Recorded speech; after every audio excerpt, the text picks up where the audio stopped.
unit antiteroris dari Dinas Keamanan Federal Rusia, didukung oleh personel militer Angkatan Bersenjata Rusia, berhasil membersihkan wilayah sekitar Toretsk, yang juga dikenal sebagai Dzerzhinsk, dari kehadiran militan Ukraina.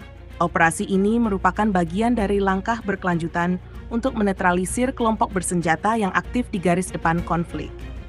Dalam proses penyisiran tersebut, operator pesawat nirawak UAV Rusia berhasil mendeteksi dan gempur 3 posisi mortir yang tersembunyi dengan kamuflasi yang dioperasikan oleh unit sabotas Ukraina.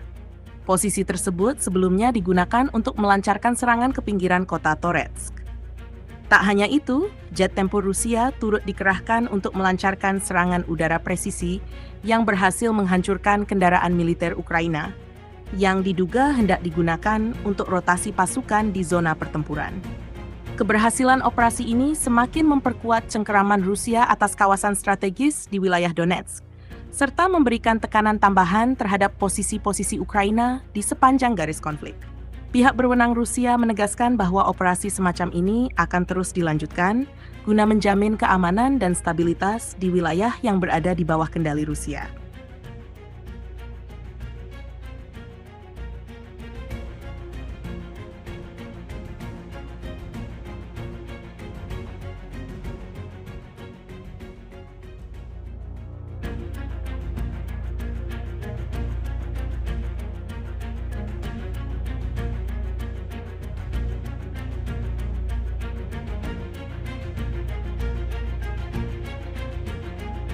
Download Tribun X sekarang, menghadirkan lokal menjadi Indonesia.